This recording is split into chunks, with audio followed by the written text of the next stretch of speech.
안녕하십니까. 한국디카시 연구소 대표 이상옥입니다. 이번 강좌는 파트 7로 디카시의 통화책의 세 번째 시간입니다. 숨은 하자와 숨은 청자의 통화책에 대해서 살펴보도록 하겠습니다. 로만 야콥슨의 언어 활동을 구성하는 6가지 요소는 발신자가 메시지를 수신자에게 전달해야 되고, 발신자와 수신자는 서로 접촉을 해야 합니다. 그 메시지는 또한 약호 체계를 가지고 있어야 하고 관련 상황을 지시해야 합니다.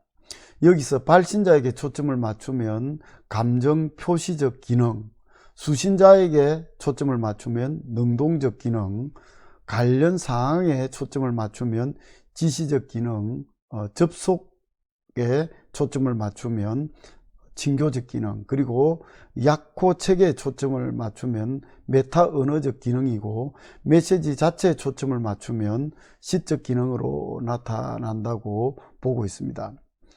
그러나 의사소통 과정에서 위의 6가지 기능 중 어느 하나만 작용하는 경우는 없고, 어느 것이 우세하느냐의 문제로 나타납니다.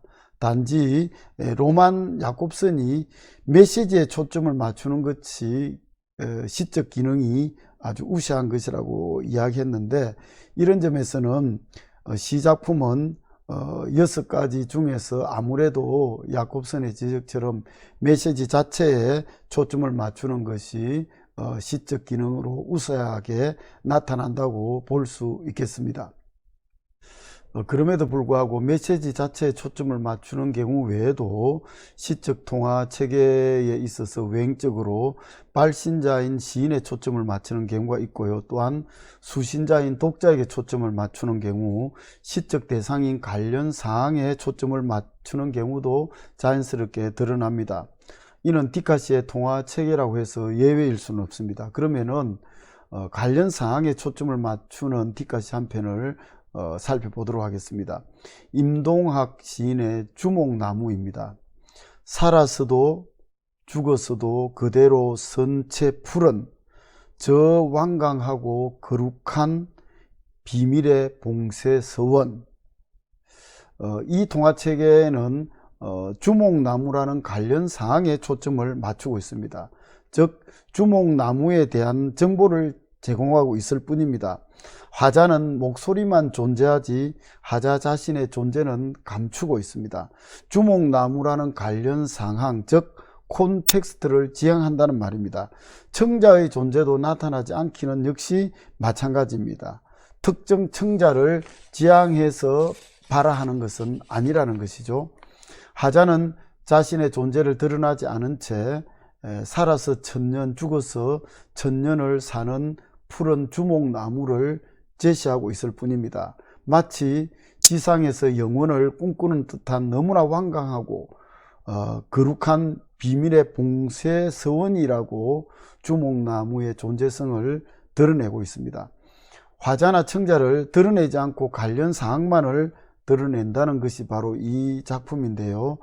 주목이라는 객체에 대한 존재 해설이라고 할 수 있습니다. 물론 주목나무에 대한 경이로운 하자의 감정이 미세하게 어느 정도 드러나고 있다고도 볼 수는 있습니다. 같은 맥락에서 송찬호의 디카시 늙은 호박도 한번 살펴보도록 하겠습니다. 제가 한번 읽어보겠습니다. 지난 여름 엠브런스에 실려간 옆집 노인은 끝내 다시 돌아오지 못했다. 노인이 심은 호박도 넓게 넝쿨을 뻗지 못하고 시들었다. 다만 멀리서 소식 없는 한 점 해륙 같은 담장에 매달린 호박 한 덩이만 애호박에서 늙은 호박으로. 이 작품의 하자도 청자도 모두 숨어 있기는 앞의 작품과 마찬가지입니다. 화자는 지난 여름 엠브런스에 실려가서 다시는 돌아오지 못하는 노인 이야기를 들려주고 있습니다. 하자 자신의 이야기가 아닙니다. 그런데 하자의 정보가 조금은 노출되어 있습니다. 화자는 노인의 옆집에 사는 것으로 짐작될 수 있습니다. 그것뿐이고 하자는 철저히 관찰자로서만 기능하고 있습니다. 노인이 심는 호박도 넓게 넝쿨을 뻗지 못하고 시들어 버렸는데, 담장에 그나마 호박 한 덩이가 애호박에서 늙은 호박으로 역시 종말을 향해 가고 있는 모습이 노인의 운명을 한계하고 있습니다. 그 호박을 하자는 멀리서 소식 없는 한 점 해륙 같다고 말합니다. 같은 통화체계지만 임동학의 주목나무가 압축적 진술을 하면서 하자의 정서를 미시하게 표출한 것에 비해서 늙은 호박은 요약적 서사로 더 객관적 진술을 보입니다. 그렇다고 송찬호의 늙은 호박의 하자가 완전 중립적 보고자로 드러나는 것은 아닙니다.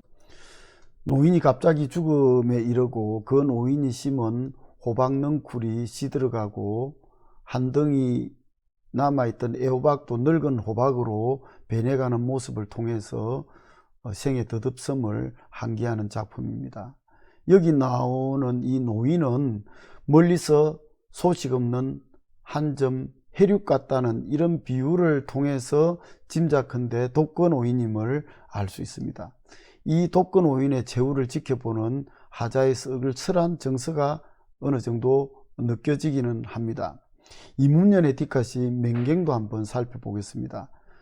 역시 제가 한번 읽어보겠습니다. 산이 산의 얼굴을, 나무가 나무의 얼굴을 들여다보며 안녕 인사 건넨다. 숨은 하자 숨은 청자 통화체계로서 앞의 두 작품과 같지만 이 작품은 앞의 작품보다 더 객관적으로 제시되고 있고 그런 측면에서 큰 긴장감 없는 관찰자로서만 보여주고 있습니다. 거울의 이미지로 사물의 자아상을 드러내고 있다는 측면에서 이 작품은 흥미로운데요.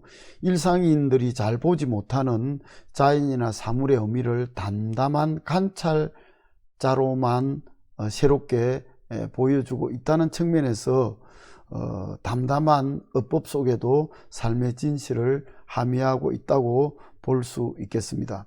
숨은 하자, 숨은 청자 통화체계는 자연이나 사물의 존재 의미나 의, 이데아를 객관적 거리를 두고 해석하거나 관찰하는 방식으로 드러나는 것이 우세한데요. 그럼에도 불구하고 하자가 숨어 있다 할지라도 하자의 존재가 어느 정도 미시하게 느껴지고 또한 하자의 어떤 정서적 표출도 느껴진다는 것에서 볼 때 앞에서 지적한 것처럼 통화체계에서 관련 상황에 초점을 맞춘다 할지라도 완벽하게 관련 상황만 드러나는 것이 아니라 하자의 존재나 하자의 정서도 어느 정도 표현될 수밖에 없다는 것을 확인할 수 있습니다. 다음 시간에도 뒷갓의 통화체계에 대해서 계속 살펴보도록 하겠습니다. 계속 많은 성원을 부탁드립니다. 감사합니다.